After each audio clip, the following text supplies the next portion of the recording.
দেখুন, আজকাল আধার কার্ডটা কিন্তু খুব ইম্পর্ট্যান্ট একটা কার্ড। আধার নাম্বারটা কিন্তু আমাদের অবশ্যই মনে রাখা উচিত। কিন্তু আমরা কিন্তু আধার নাম্বার ভুলে যাই। এবার হঠাৎ করে কোথাও যদি আধার নাম্বার বা আধার কার্ড দেওয়ার দরকার পড়ে, সেই সময় কিন্তু আমরা পাই না।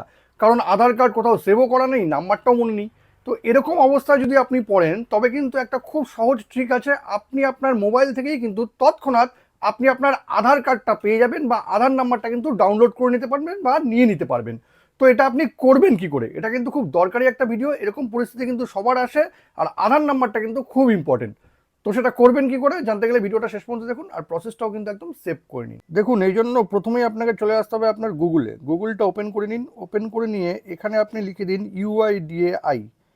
এখানে লিখে দেওয়ার পর এই দেখুন, গভর্নমেন্টের ইউআইডিএআই এর কিন্তু একটা ওয়েবসাইট খুলে গেল। এবার দেখুন, এখানে আছে মাই আধার লগ ইন, আপনাকে এখানে ক্লিক করতে হবে। এবার এখানে ক্লিক করে নেওয়ার পর কিন্তু এরকম একটা পেজ ওপেন হলো। এখানে দেখুন ডাউনলোড আধার আছে। এই ডাউনলোড আধারে যদি আপনি ক্লিক করেন, তবে কিন্তু আপনার আধার নাম্বার চাইবে, কিন্তু আপনার কাছে তো আধার নম্বর নেই, কোথাও সেভও করা নেই। এই জন্য কিন্তু আপনাকে একটু নিচে আসতে হবে। নিচে এসে এইখানে একটা অপশন আপনি পাবেন রিট্রিভ আধার বলে। দেখুন এইখানেই থাকবে, দেখুন রিট্রিভ ইআইডি, এখানে আপনাকে ক্লিক করতে হবে।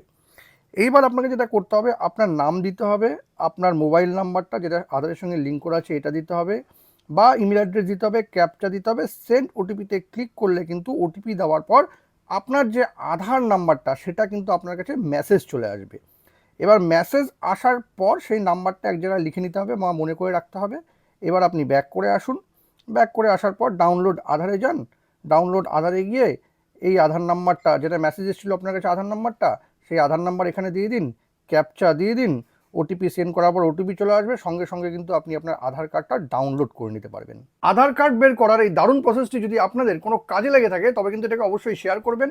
আর এরকম নতুন নতুন ইনফরমেটিভ ভিডিও পেতে প্লিজ সাবস্ক্রাইব আমার চ্যানেল সাবজেক্ট সম্রাটকে। Thank you.